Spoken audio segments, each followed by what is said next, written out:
हाँ दोस्तों, आज हम व्लॉग करेंगे जो एक आजकल एक अहम टॉपिक चल रहा है बलूचिस्तान में बानो एहसान कत्ल केस का। तो अगर हम तारीख़ी तौर पे देखें तो इसका ताल्लुक दुनिया के किसी इलाके ख़ास इलाके से नहीं है। इसका ताल्लुक जहालत के साथ है, गलत सोच के साथ है, गलत रवायात रस्म रवायात के साथ है। तो ये बड़े सग़ीर में क्योंकि तालीम, शऊर, तरबियत की कमी है तो इसलिए यहाँ पर वाक़यात ज़्यादा हैं। अफ़गानिस्तान में भी बहुत ज़्यादा हैं। यूरोप ने तालीम और तरबियत के साथ साथ शऊर को प्रमोट किया है, लेकिन ये नहीं है कि वहाँ पर ये ख़त्म हो गए। किसी ज़माने जब वहाँ पर जहालत थी, वहाँ पर जब तालीम नहीं थी, वहाँ पर जब माशी तरक्की नहीं थी, तो वहाँ पर भी यही हाल था। तो हम सिर्फ बलूचिस्तान को या कबायली इलाकों को इसका ब्लेम नहीं दे सकते। ये एक रवैये का नाम है, ये एक सोच का नाम है जिसके माशी पहलू भी हैं और जिसके तालीम और शऊर के साथ इसका ज़्यादा ताल्लुक़ है। मैंने बहुत सारे पढ़े लिखे लोगों को, पीएचडी लोगों को भी मुझसे बेहतर इस मामले पे कोई बात नहीं कर सकता। मुझसे बेहतर से मुराद के एक फौजदारी वकील से बेहतर कोई और भी अगर फौजदारी का वकील है जिसने खुद केस किए हैं, जिसने पढ़ा है इसके बारे में, फौजदारी वकील का ये टॉपिक है। तो हम इसके सिर्फ एक पहलू पे, हम मीडिया सिर्फ उसके एक पहलू को उजागर करता है और उसमें या कोई सेंसेशन लाने की कोशिश करता है और वो फिर बाकी के सारे फिर उसी भेड़ चाल की तरह उसी बात पे निकल जाते हैं। तो सबसे पहले तो हम बात करेंगे, ये इस फिनोमेना को कहते हैं गैरत के नाम पे, इज्जत के नाम पे, वक़ार के नाम पे कत्ल करना। या जो कबीले के, जो फैमिली के और जो हेड होते हैं, बड़े होते हैं, या अगर उसको छोटे पैमाने पे ले जाएं तो जो घर का बड़ा होता है वो कहता है कि जो मैं कह रहा हूं मैं अक्ले कुल हूं और मेरी कमांड होनी चाहिए। जिस तरह आर्मी में एक चीफ कमांडर की और जो एक आर्मी का सिपह सलार फौज का होता था बात कदीम जमानों में, वो कहता था मैंने जो कह दिया है, मैंने जो कह दिया है वो हरफ आखिर है। वो अगर गलत भी है तो फिर do and die, obey the order. ये दो स्लोगन आर्मी में चलते हैं। यही रुझान जब लोगों ने सिविल लाइफ में अप्लाई किया कि फौज में अगर कमांडर की हर बात मानना लाजमी है, चाहे वो गलत ऑर्डर है, बादशाह सलामत का अगर ऑर्डर गलत है लेकिन मानना है, जिले सुबानी है, तो उसको अडॉप्ट किया। फिर छोटे छोटे छोटे लेवल पे आके घर के सरबराह ने, कबीले के सरबराह ने, एक गिरोह के सरबराह ने। तो ये एक रवैये का नाम है। तो वो किसी जगह भी हो सकता है। अब गजा में आप नहीं देख रहे, एक इसराइल का जो इस वक्त सरबराह है वो सारी दुनिया कह रही है, सारी दुनिया तमाशा देख रही है, वहां पर कितने बानो भूख से मर रही हैं, कितने बच्चे, कितनी औरतें भूख से, दवाई ना मिलने से, बम ब्लास्ट से, गोलियों से मर रहे हैं। वो भी तो आखिर किसी की बच्चियां हैं। असल मसला ये है कि हर इंसान को अपनी मर्जी से जीने का हक है, लेकिन बहुत बड़ा लेकिन लगा हुआ है, साथ मशरूत है। लेकिन क्या उसकी फैमिली की ट्रेडिशंस उसकी इजाज़त देती हैं? क्या उस मुल्क का कानून उसकी आज़ादी पे या उसकी मर्जी पे पाबंदी लगाता है? मर्जी मदर पिदर आज़ाद नहीं हो सकती। अब हम इसके आ जाते हैं। यूरोप में भी ये सब कुछ था, जहाँ ऐद जहालत में वोट का राइट भी नहीं था, मर्जी से शादी करने का राइट भी नहीं था और गुलामी भी थी।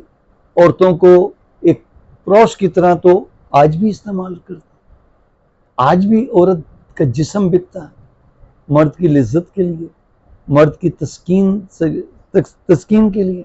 उस पर तो कोई बात नहीं कर। फिर हम आखिर में आएंगे कि इस सारी तकरीर का, इस सारे मसले का फिर कोई हल भी तो होना चाहिए, वो फिर हम बताएंगे। तो बरसगीर में, पाकिस्तान के कबायली इलाकों में, पाकिस्तान के सेटल एरियाज में भी आप देख लीजिएगा, ये सिर्फ कबायली इलाकों का मसला नहीं। मैंने मुल्तान की में वकालत के दौरान कबीरवाला, डेरा गाजी खान, मुजफ्फरगढ़ कबायली इलाके, तो उससे आगे राजनपुर से आगे चले जाते हैं, डीजी खान के पहाड़ी इलाकों में कबायली इलाके चले जाते हैं। वो मैंने तो मुल्तान में पढ़े लिखे लोगों का हाल देखा। मैं आपको एक वाक़या बताता। मेरा एक क्लाइंट पीएचडी इंजीनियर था, मुल्तान खाद फैक्ट्री में मुलाजिम था। मेरे पास आया कि सर वटे सट्टे की शादी हुई थी सराकी फैमिलीज में, एक की बहन दूसरे के घर, उनकी बहन उसके बेटे के साथ। इसको वटा सट्टा कहते हैं सराकी इलाके में और जनूबी पंजाब में और पंजाब के इलाकों में। थोड़ी सी वीडियो डिटेल होगी, लेकिन आप बानो एहसान केस को माशरे में फैला के देखिए कि और किस किस जगह पर औरतों के साथ ज्यादती हो रही है, माओं के साथ जिनकी बच्चियों को कारोकारी के नाम पे मार दिया जाता, माँ पे क्या गुजरती है, बाकी बहन भाइयों पे जो उस कत्ल में नहीं मुलविस होते तो बाकी बहन भाइयों पे क्या गुजरती है। उसके साथ तो वो तो मर गई, दुनिया से चली गई, तो जो बाकी है उसके जो बाकी बच्चे बच गए हैं, लड़के के भी और लड़की के भी, उनके साथ क्या गुजरती है, वो किस अजियत में गुजरते हैं। वो जीते जी जो है मौत के मुंह से अजियत में मुब्तला होते हैं। तो हम देखेंगे, हम तो इसको फैलाएंगे कि किस तरीके से। वो कहता था कि सर मेरी बहन को मेरे बहनोई ने तलाक दे के मारपीट करके भेज दिया, अब मेरा खानदान मुझे मजबूर कर रहा है कि तुम भी अपनी बीवी को तलाक दे के उनके घर वापस भेजो। मेरी बीवी का क्या कसूर है, मेरी बीवी का क्या कसूर। तो उसको फिर मैंने एक हल बताया था, और वो टोटका कानूनी नहीं था, एक टोटका था, माशरती टोटका था, वो काम आ गया, बता देता हूं। मैंने कहा कि तुम अपनी बीवी के साथ करो बात, बैठ के आराम से बात, और उसके साथ एग्रीमेंट करो कि जब मेरे घर वाले आएंगे ना तो मैंने तुम्हारे साथ ड्रामाई जो है वो सख्ती का सलूक करना है, और तोड़ फोड़, बर्तन तोड़, ये तोड़, लड़ाई झगड़ा करना है, और कहना निकल जाओ, तुम चली जाओ, तुम ये कर दो, तुम वो, लेकिन तुमने चुप करके बस रोते रहना और सुनते रहना। उसने 6 महीने तक ये टोटका इस्तेमाल किया, और उसके बाद दोनों मियाँ बीवी ने आके और मेरे सामने शुक्रिया अदा किया, सर आपका काम आ गया। 6 महीने की हमारी एक्टिंग के बाद तो मेरे ससुराल और लड़के के माँ बाप, घर वालों को और उसको, उनको रहम आ गया कि वो हर वक्त रोती है, तो हमारी बहू के साथ बकवास मत किया कर। हमारी बेटी के साथ जो हुआ वो तो उसने किया ना, उसमें हमारी बहू का क्या कसूर। लेकिन जब ताज़ा ताज़ा वाकया हुआ था तो उस वक्त उन्होंने उसको, इंजीनियर साहब को, गिच्ची से पकड़ के और माँ बहन उसकी की थी कि तुम उनकी बहन को क्यों नहीं तलाक दे के भेजते। तो हो गया, लेकिन लाजमी नहीं है ये टोटका कारगर हो। क्या पता वो लड़का स्टैंड भी ले सकता था, मैं नहीं देता, लेकिन उसको पूरे खानदान से फिर कता ताल्लुक होना पड़ता, पूरे खानदान से। यह भी हो सकता था कि वो अपनी फैमिली के बहन भाइयों में से कुछ बहन भाइयों को तैयार करता कि यार तुम मेरी साइड लो, तुम अब्बू को या बाकी बहन, अब्बू को, माँ को, बाकी बहन भाइयों को समझाओ कि हमारी बहन के साथ जो हुआ है वो तो बेनोई ने किया है, उसमें इस मेरी बीवी का क्या कसूर है। तो बहुत सारे तरीके हो सकते थे। तो तरीका इसका वही है, कोई आपको तरीका निकालना पड़ेगा, तालीम के साथ कोई तरबियत करनी पड़ेगी, इसके अलावा और इसका कोई हल नहीं है। कानून की पासदारी, कानून की अमल दरामद, जो ऐसा करे उसको इबरतनाक सजा मिले, फिर राजीनामा ना हो। क्यों कि जिनका मरती है बच्ची, अपनी ही बच्ची को मार के अपने ही वारसान कत्ल करके और अपने ही वारसान माफ कर देते हैं, और कानून जो है वो हमने इतना जो है वो मजाका खेज बना दिया है 302 का कि वारसान माफ कर दें। उसके बाद एक प्रोविजन है कि माफी के बावजूद 10 साल तक अदालत सजा दे सकती। क्यों माफी के बावजूद माफी इसमें क्यों हो? इसलिए कि वो उन्होंने तो प्रोविजन रखी है कि इस्लाम में जो है माफी का हक है, तो फिर कम से कम इसकी आप अल्टरनेट सजा उम्र कैद रखें।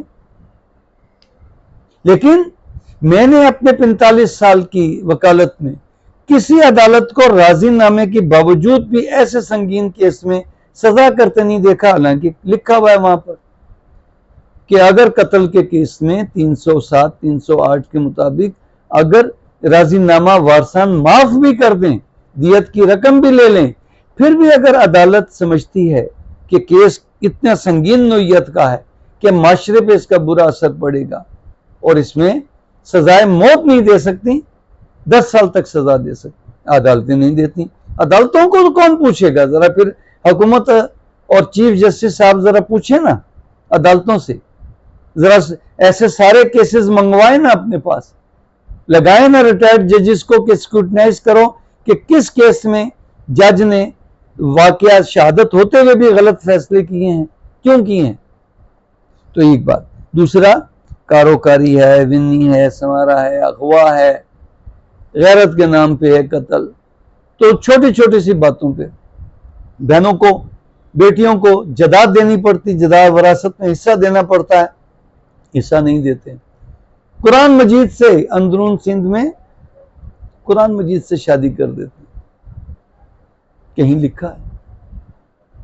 ये एक वाकया जो मीडिया पे आ गया, उसके पीछे सारा मीडिया हमदर्दी नहीं बेचता, वो एक क्लिप बेचता है, सेंसेशनल करके मिर्च मसाला लगा के वाकयात को देखता है।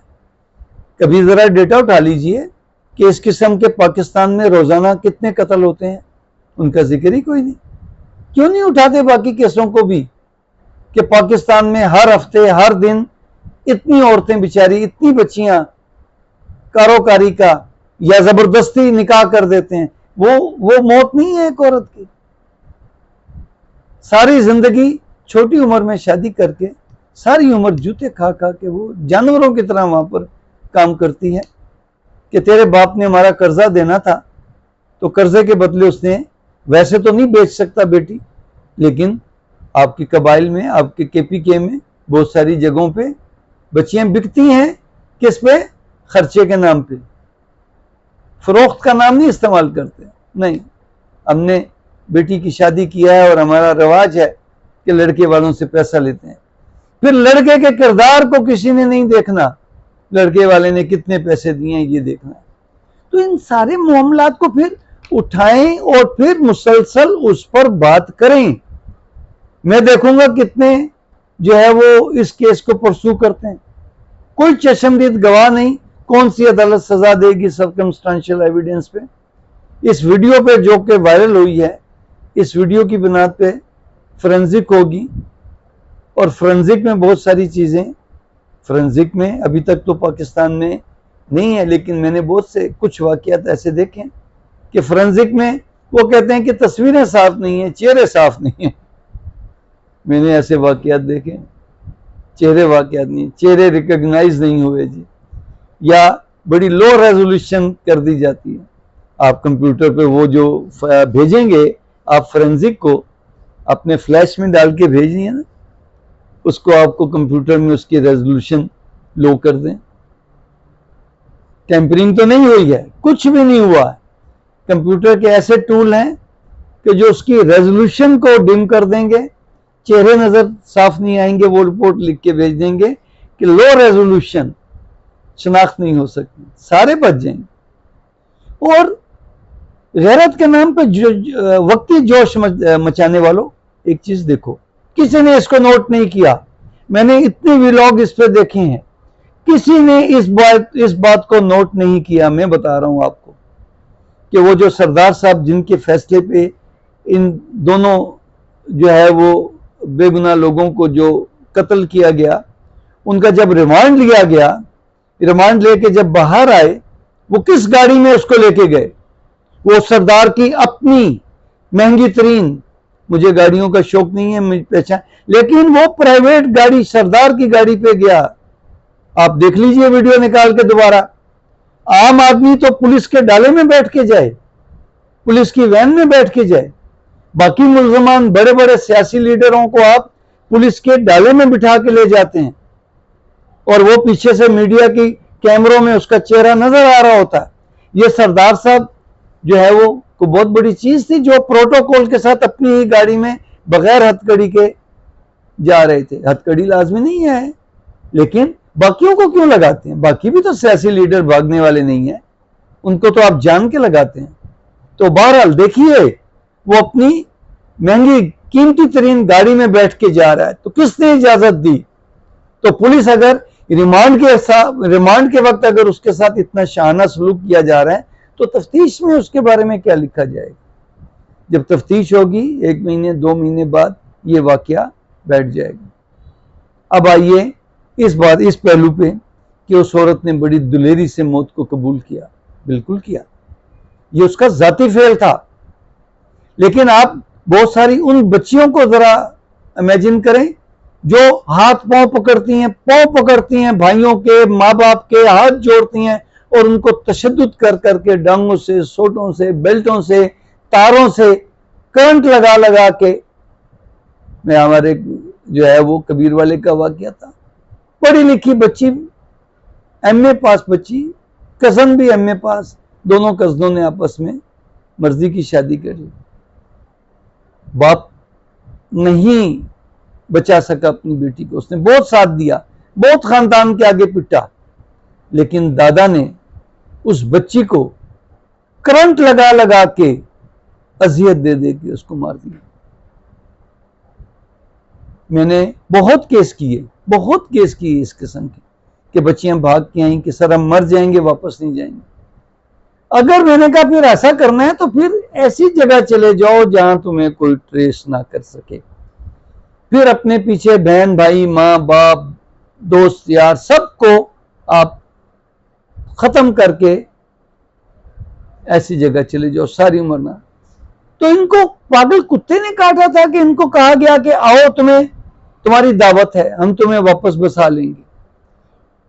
जिस बंदे ने ऐसे माहौल में जिंदगी गुजारी हो, ऐसे माहौल में जिसको पता हो कि फलां की बच्ची के साथ भी ये हुआ था, फलां मेरी सहेली के साथ, फलां की माँ के साथ, फलां की बेटी के साथ वापस बुला के बहाने से मार दिया था, तो फिर आप वापस कत्ल होने के लिए आई थी, दावत खाने के बहाने।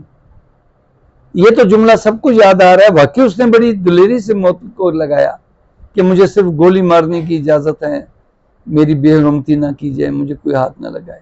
बिल्कुल दुलेरी से उसने जो उसने किया, उसने बहादुरी से कबूल किया। लेकिन उन बच्चियों को तो देखें जो इतनी बहादुर नहीं, दुलेर नहीं है।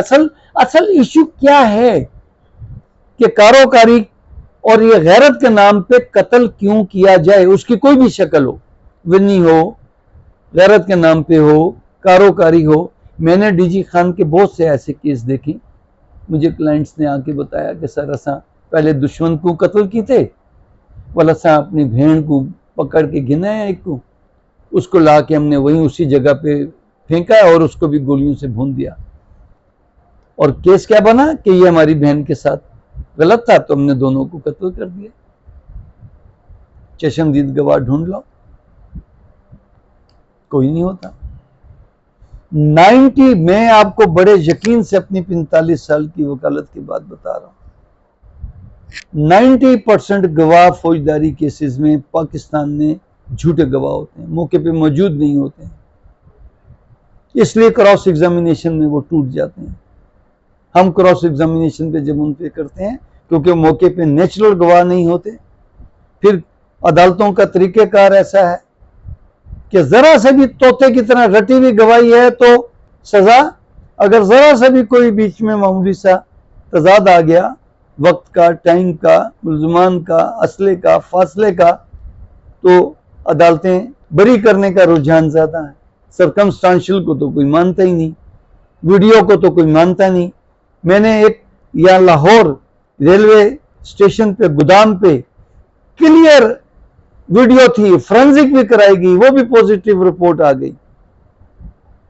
हाई कोर्ट में सजाए मौत हुई नीचे से। हाई कोर्ट में जब लगी तो DB ने कहा कि जो ये फोरेंसिक तो हुई है, लेकिन जहां से ये वीडियो ली गई है उसका गवाह का बयान नहीं लिखा उस बंदे का जिस कैमरे से या जिस कंप्यूटर से ली गई। मुझे बताएं इस बुनियाद पे बरी हो गया तो सर्कमस्टांशियल एविडेंस को मानता कौन? वो कहते हैं पहले चश्मदीद गवाह, और चश्मदीद गवाह अगर 90 to 95% झूठे हैं लेकिन तोते की तरह रटे हुए हैं, रटवाते हैं चैम्बरों में, उनको पहाड़े की तरह रटवाते हैं कि भाई हम वापस आते हैं। अब आते हैं कि मीडिया ने इसको बड़े गलत तरीके से मिर्च मसाला लगा के किया है। ये इंसानी फितरत है कि वो मोहब्बत करता है और अपनी मोहब्बत को हासिल करने की कोशिश करता है और उसकी हद तक हर एक्सट्रीम तक चला जाता है। बच्चियां खुदकुशी कर लेती हैं जब उनको मर्जी का नहीं मिलता रिश्ता, वो घर से भाग जाती हैं, सारी उम्र तड़पती रहती हैं माँ बाप को मिलने के लिए। तो इसका अब हल पे आ जाए। हल है इसका तालीम, तरबियत। स्कूलों में बच्चियों को ये सब्जेक्ट वाइज पढ़ाया जाए कि सोच समझ के काम करना है, पागलपन में नहीं करना कि वो मुझे पसंद आ गया।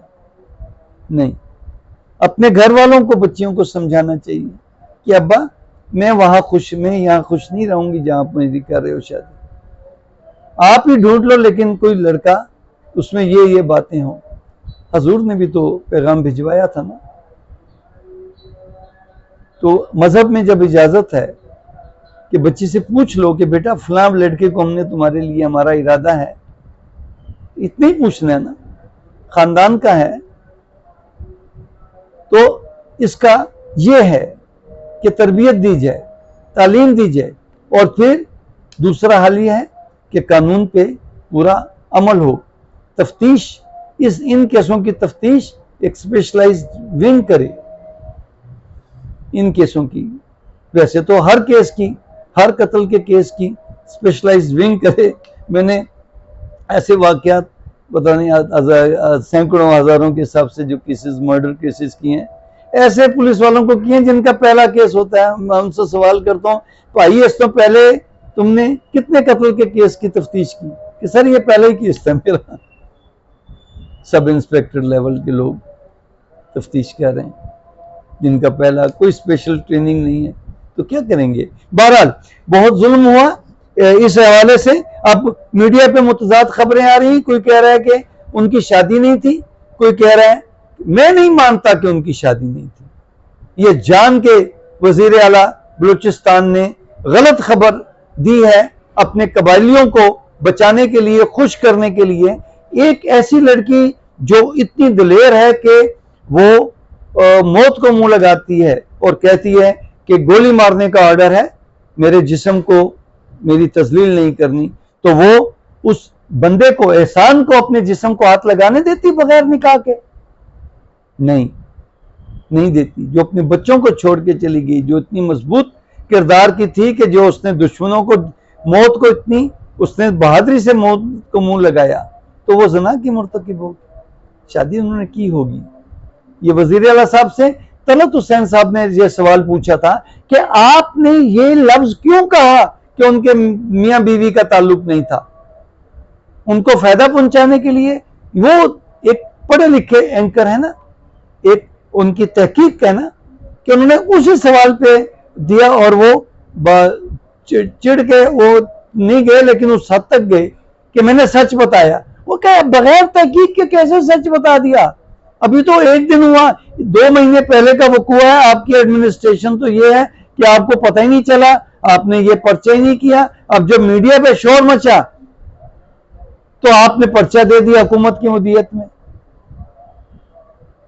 2 महीने तक जो है हुकूमत ने, बलूचिस्तान हुकूमत ने खुद इस वाक़े को छुपाया, और अब मुख्तलिफ तरीकों से कबायलियों को, कबायली सरदार को तो कम से कम बचाने की कोशिश की जाएगी। वो कहेंगे कि मैं तो उसमें मौजूद ही नहीं था।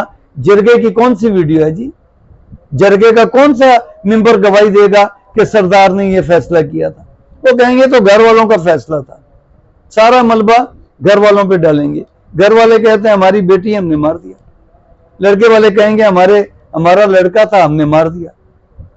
तो बहरहाल इसका हल ये है कि बच्चियों को तालीम दी जाए, बच्चियों को तरबियत दी जाए, उन्हें समझाया जाए और उन्हें कम से कम शादी के मामलात में उनसे मर्जी पूछी जाए कि हमने ये लड़का पसंद किया, तुम्हें पसंद है, या तुम्हें कोई लड़का अच्छा लगता है, मोहब्बत नहीं तो कम से कम फैमिली में तुम्हें अगर कोई लगता है कि ये तुम्हारे लिए अच्छा खामिद बन सकता है, पूछ लें। बहुत बड़ा दिल गुर्दा चाहिए। लोग कहेंगे कि लो ये हम लड़कियों को अब ये इजाजत दे दें। भाई अगर मजहब इजाजत देता है तो आपको, तो बात वही है कि मजहब की भी लोग रस्म रवाज में परवाह नहीं करते। जब गैरत के नाम पे जोश चढ़ता है ना, तो फिर वो जानवर बन जाते हैं। इंतकाम में इंसान जानवर बन जाता है, गैरत के नाम पे आदमी जानवर बन जाता है। जो आप ये हरकत कर रहे हैं कि मेरी बात क्यों नहीं मानी गई, हमारी मर्जी के खिलाफ क्यों किया इसने, इसकी इतनी जरूरत, तो फिर वो। तो आपको हमारी वीडियो कैसी लगी हमें ज़रूर बताइएगा और कमेंट्स कीजिएगा, ताकि इस किस्म की हम वीडियोस बनाते रहें।